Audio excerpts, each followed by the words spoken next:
नमस्कार। आज प्रधानमंत्री जी ने मन की बात की। कुछ बिंदुओं पर मैं अपनी बात कहना चाहूँगी।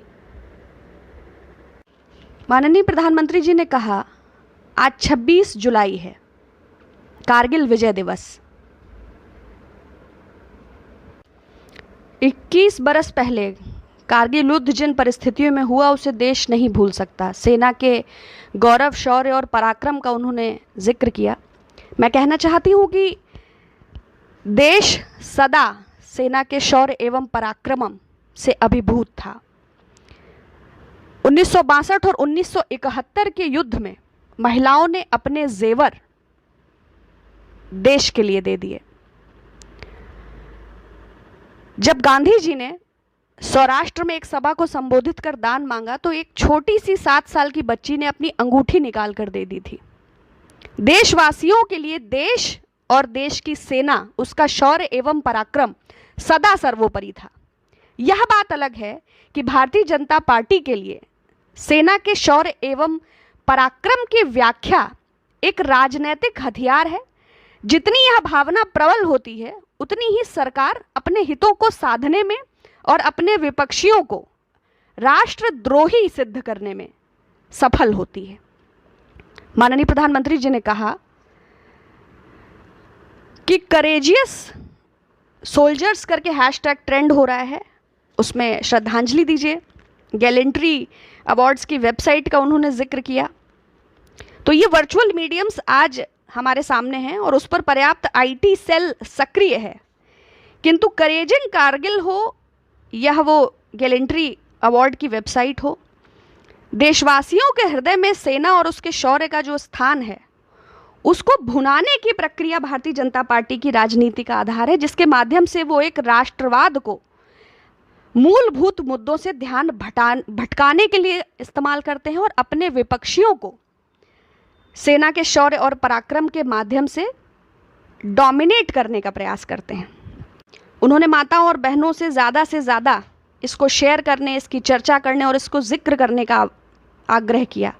किंतु एक भारतीय होने के नाते प्रधानमंत्री जी से मेरा आग्रह है कि पुलवामा में जो 40 जवान हमने खोए थे और जो भी इंटेलिजेंस फेल्योर था या जो उस बस के धमाके के बाद तमाम चर्चाएं हुई, तो सैनिकों का जीवन सुनिश्चित हो, सुरक्षित हो, उनके हकों और अधिकारों पर बात की जाए। उन्होंने पाकिस्तान का भी जिक्र किया और कहा कि शत्रुता करने के लिए कुछ लोग व्याकुल रहते हैं, कुछ का दुष्टता का स्वभाव होता है। तो पाकिस्तान की बात बहुत हो चुकी है, अब हमें चीनी सेनाओं पर ध्यान देना चाहिए। जो हालात हैं, प्रधानमंत्री जी ने अटल जी के भाषण के 2 अंश का जिक्र किया, जिसमें गांधी जी का ये कहना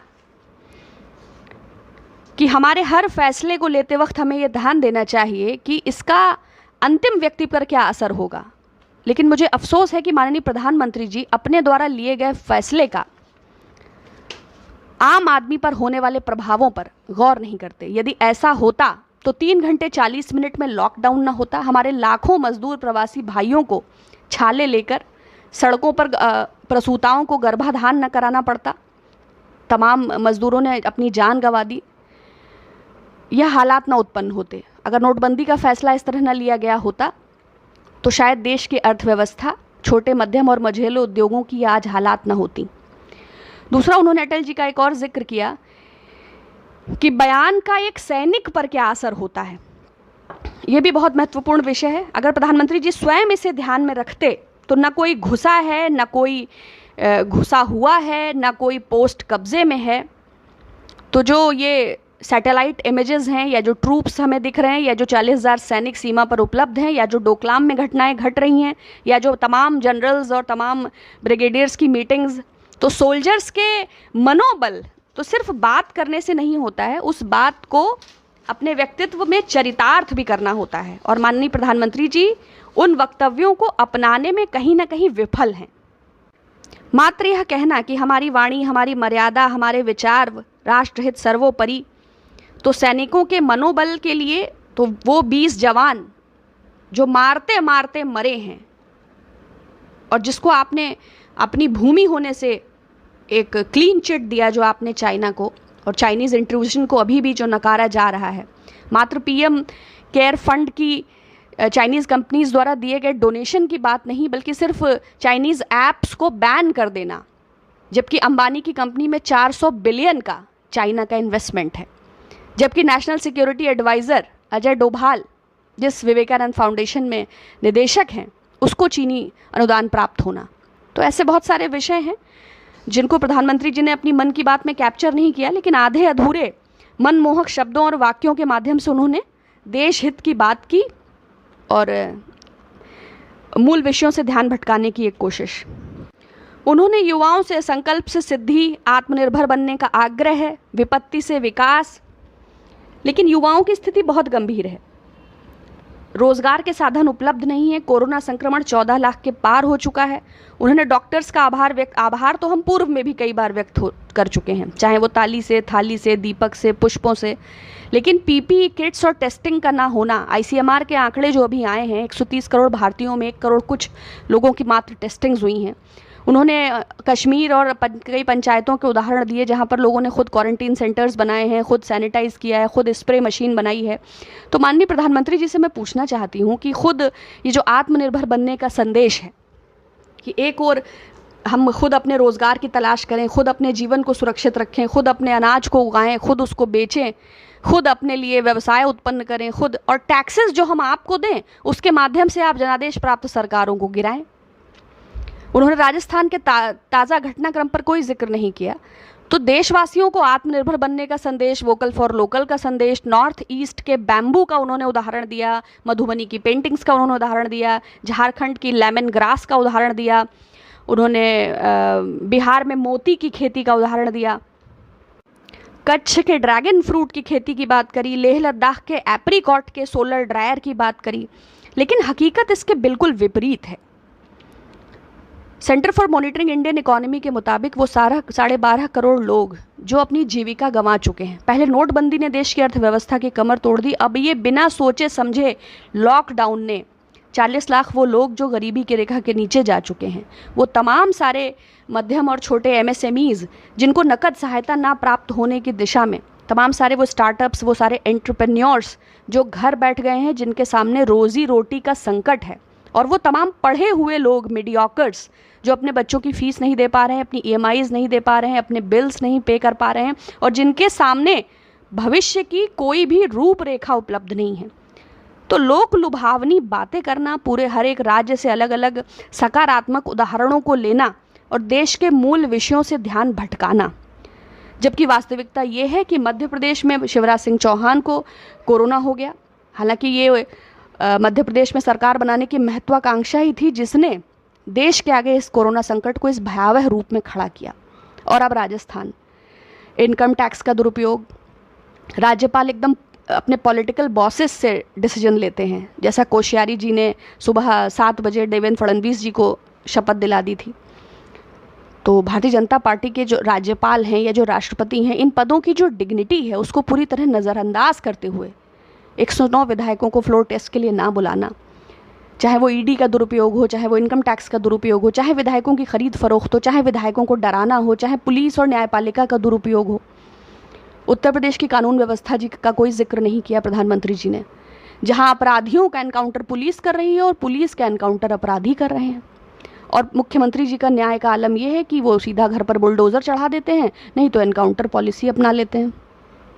जनादेश प्राप्त सरकारों को इस तरह गिराना, अब ये पीएम केयर फंड का दुरुपयोग है या शायद इसीलिए आरटीआई, सीएजी और गवर्नमेंट ऑडिट के दायरे से उसे बाहर रखा गया। लेकिन चेहरा कुछ और हरकतें कुछ और, कुछ ऐसा ही ये मन की बात का एपिसोड भी है। डॉक्टर्स के बारे में सोचिए, प्रधानमंत्री जी ने कहा डॉक्टर्स के बारे में आप सोचिए, लगातार वो संक्रमित हो रहे हैं। कहीं हेलमेट से वो इलाज कर रहे थे, कहीं रेनकोट पहन के इलाज कर रहे थे, कहीं किट्स के में धांधली आ रही है। कर्नाटका में वेंटिलेटर 4 लाख का 18 लाख रुपए में खरीदा जा रहा है, और दिल्ली में तो वेतन भी कुछ डॉक्टर्स को नहीं प्राप्त हुआ। उसके बाद भारतीय जनता पार्टी के कार्यकर्ताओं की गुंडागर्दी, लड़ाई झगड़े और उनकी मारपीट की खबरें, कोरोना वॉरियर्स पे हमलों की खबरें भी हम बराबर सुनते हैं। प्रधानमंत्री जी ने हैंडलूम डे 7 अगस्त का जिक्र किया, हैंडीक्राफ्ट्स को बढ़ावा दिया। माननीय प्रधानमंत्री जी के संसदीय क्षेत्र में ही अभी एक बुनकर ने आत्महत्या की है और 30,000 से ज़्यादा बनारसी साड़ी उद्योग के बुनकरों के जीवन पर गहरा संकट है। आगरा के जूता उद्योग में लगभग 4 लाख लोग प्रभावित हैं। फिरोजाबाद के चूड़ी उद्योग में कारीगरों को आंसू नहीं आ रहे हैं, वो इस कदर परेशान हैं। मुरादाबाद का पीतल उद्योग, बरेली के 300 दुकानें जहां सुरमा बेचा जाता था। तो माननीय प्रधानमंत्री जी जो तस्वीर पेश कर रहे हैं वो देश की वास्तविक तस्वीर से बिल्कुल भिन्न है। तो मेरा प्रधानमंत्री जी से आग्रह है कि आपदा को अवसर, देश की सीमाओं को सुरक्षा नहीं है, हर तरफ संकट है। देश के अंतर में, चाहे वो अर्थव्यवस्था की बात हो, चाहे वो राष्ट्रीय सुरक्षा की बात हो, सिर्फ मीठी बातें करने के माध्यम से ये तो गलत है। असम की बाढ़ में लाखों लोगों का जीवन प्रभावित है, लेकिन प्रधानमंत्री जी ने कहा कि स्टेट गवर्नमेंट्स काम कर रही हैं, एनडीआरएफ टीम्स काम कर रही हैं, राजकीय आपदा निमंत्रण टीमें काम कर रही हैं, स्वयंसेवी संस्थाएं काम कर रही हैं। शायद प्रधानमंत्री जी को देश की वास्तविक स्थिति का अनुमान नहीं है। राज्य सरकारों के पास धन का अभाव है और केंद्र सरकार के साथ तालमेल का अभाव है। उसके बाद प्रधानमंत्री जी ने कहा कि अगली बार मिलेंगे, ढेर सारी बातें करेंगे, आने वाली सभी पर्वों की शुभकामनाएं। ढेर सारी बातें करने से, मीठी मीठी बातें करने से लोगों का भला नहीं होता है, उन्हें नकद सहायता की आवश्यकता है।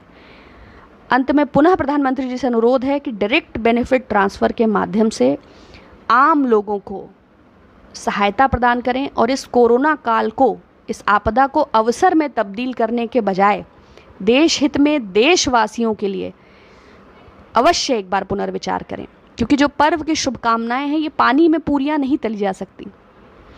और देश की स्थिति और देश के युवाओं की स्थिति बहुत गंभीर है। आप सबका बहुत धन्यवाद।